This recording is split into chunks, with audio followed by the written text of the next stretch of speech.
Good morning everybody, welcome to Marble Arch Caves. In a moment I'll ask you to split yourselves into 3 groups, but first I'd just like to point out where the cave entrance actually is.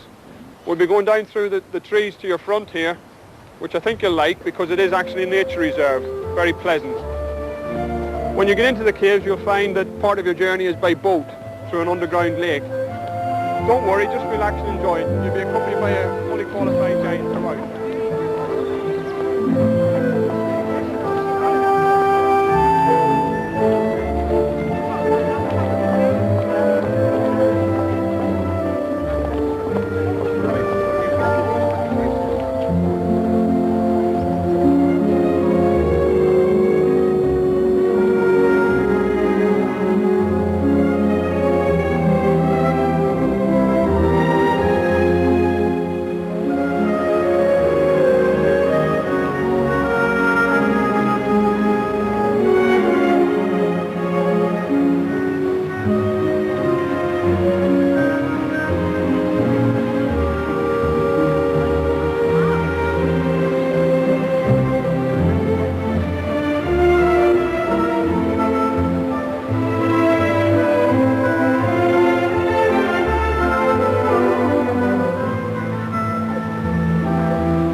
I didn't think it'd be half wet.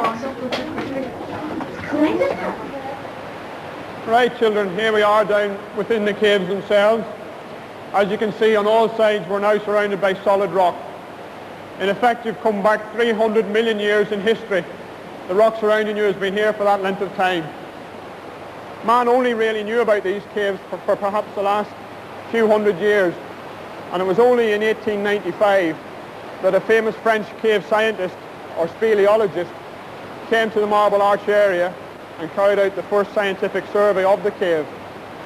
Even at that, he didn't discover all of it, and it was only in the 1930s that an English caving club called the Yorkshire Ramblers spent several weeks in this area and found quite a lot more passage. The show cave itself is some 1,200 metres long, and beyond that there are another 4,000 metres of non-public caves. This experience I will never forget. That I don't think my memory would let. The stalactites are like sharp spears. The stalagmites have been there for years. A marvellous wonder hidden away for so long. A wonderful marvel is where we sing our song. A river gushes wild and fast. At this magnificent sight I stand aghast. The whole place is like some beautiful dream. One cannot imagine it until these caves have been seen. The bottomless pools are so peaceful, so calm, left unexplored to the likes of man. The caverns are chilly, the pools are so cold, the atmosphere ghostly, more worthy than gold.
I don't know whether you've noticed, when you look at these rocks, have you noticed that there are hollows in them in places? There's one there, another one there, another one there. It's the water which attacks the rock and eats it away. And there are places where it can attack the rock more easily, so it goes deeper there. And as it goes deeper, it leaves these little ridges in between. So the whole surface of the cave has got scallops all over it. And wherever the water can reach, it's working all the time. So it's working and eating away that face, and it's eating away this face behind it as well, so that we end up with these razor-sharp edges. But think about this. If you wound the clock back a few thousand years, where we're standing now was all solid rock. So to make the cave, the water has attacked the limestone and eaten it away. And it's eaten away not just a few tons, but thousands and millions of tons to make a cave as big as Marble Arch Cave. So that's why the caves are here today. How deep are the caves? How deep? We don't know. All these caves are not yet explored, but these aren't very deep caves. This system is just a very long system of caves. How long is it? I don't think they've done all the exploration yet, but they're well over a mile of passageways now, possibly 2 or 3 miles. So it's a long, long cave system. But it's not all like this. A lot of it's where you've got to get down and squeeze between little blocks and get into little passages and make those go. Is this the biggest part of the cave? No, it's not. You've only just come in. This, in fact, is really only a very small passage in this cave. There are chambers in here that wouldn't take just this party. They would take the whole choir. In fact, they'd even take an orchestra if we'd got one. But unfortunately, we haven't, have we?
Okay, Tom.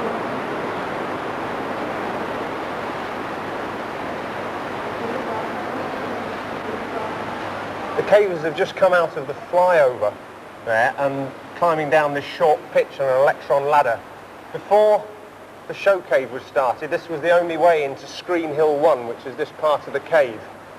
What they're going to do is they're all going to come down the ladder, go through Screen Hill 1, round a place called the Bypass and into Screen Hill 2 to explore some natural cave where there are no lights and no pathways. There's about 2 kilometres of cave through there, and they'll get a chance to see some cave which very few people really get to. Is there any chance of the roof falling in? No, I don't think so, because if you imagine that this cave has been opened up, it's a crack that's been opened up by the water, and it's now just a tube in solid rock.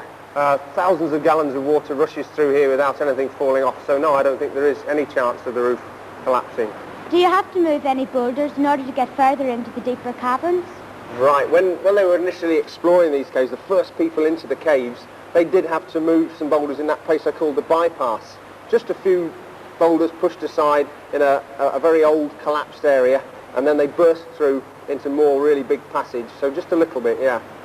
When you were paving the show cave, did you have to remove any formations? When they were making the paths in here, no, they've worked the pathways all round the formations. The most important thing in the cave is not to do any damage. We don't want to take or cause any damage to the stalactites or the stalagmites or the flowstone. We take great care to conserve the cave exactly as it was. So no, we don't ever take anything out or ever leave anything in either. Do you mind the caves being open to the public?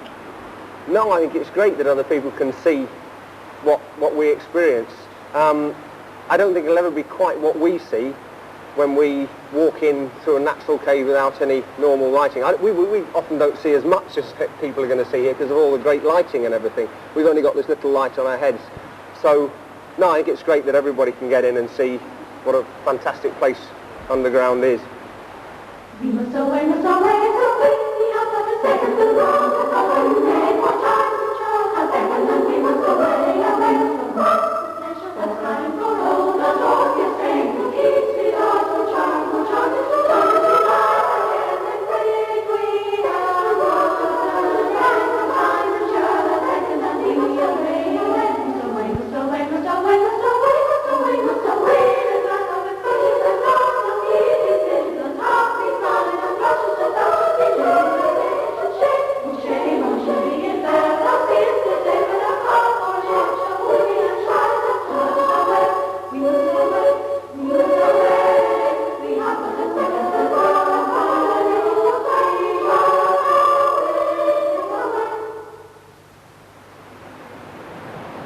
Take it a load more. Is it an expensive hobby? I think like any activity or sport that you take up, initially you have to buy some equipment. You have to buy, in caving really it's just a light is the most important thing, because in a normal cave, in a natural cave, there's no lights except what we bring in. In the show cave there are lights in here, but normally you have to take lights in. So that's the first initial piece of equipment, and that can be about 45, 50 pounds for a light. But the way to start is with experts, and they can often help you out by providing you with the lights to start with until you get really keen and gather money up to get your own. Let's have a look at Phil coming down the ladder there. He's got Wellington boots on, and under that he's got wetsuit socks to keep his feet warm if they get wet. He's got a waterproof outer, and underneath he's just got warm clothes. He's got a crash helmet on. That's to protect his head should he stand up underneath something in a small part of the cave, or if he slips over on a rock and protects his head.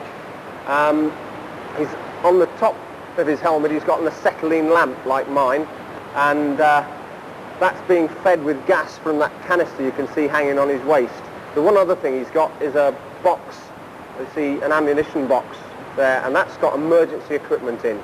So it's got spare light and spare food and a first aid kit and spare bowls. Why do people like yourselves want to go caving? I think it's got to be just the excitement, the adventure. I don't think I can describe to you the feeling of walking into a place like this that you know no other human has ever been in, and seeing it for the first time. So it's basic adventure and excitement.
Round the corner, I showed you where the water, with the acid in it, etched away the rocks to make the cave.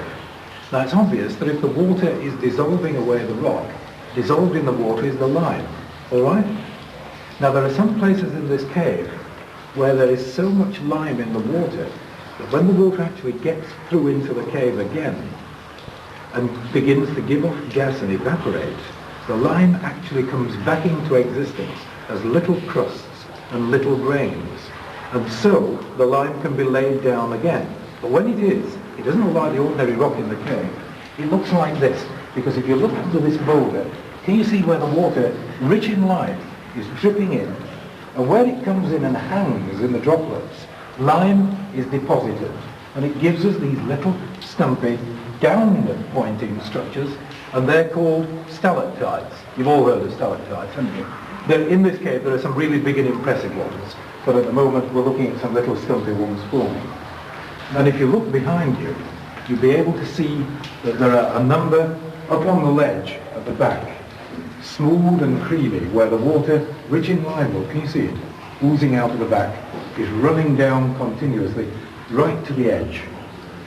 Now that we've been looking down there at tiny, stumpy stalactites, but there are places in this cave where the water drains in at roof level, and it's been concentrated on one little point of rock, and huge stalactites hang down out of the roof. And of course, normally, underneath a stalactite, where the drip goes onto the floor, you'll get a stalagmite. But in this cave, because you've a stream running across the floor of the cave all the time, the stalagmites hardly ever have an opportunity to grow. So this cave really doesn't have very many good stalagmites. But there are places, even looking around us now, where you can see little straw stalactites hanging out of the roof. Can you see that they're in rows as well? Now what there is here is a little projection of rock, and the water's running down that little projection of rock and dripping off at various points along the length. So where it drips off, you get a little stalagmite in each case. Quiet everybody, listen, listen. Can you hear the drips? You can actually hear this cave growing.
you can see that this massive stalagmite is the largest formation in the cave and has simply been formed by limestone flowing down over the cave floor.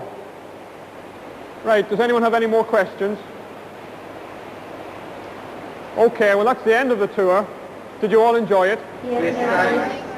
Good. Right, it's time for us to catch up with the others and we make our way back to the exit. That's it then, children. Let's all go home.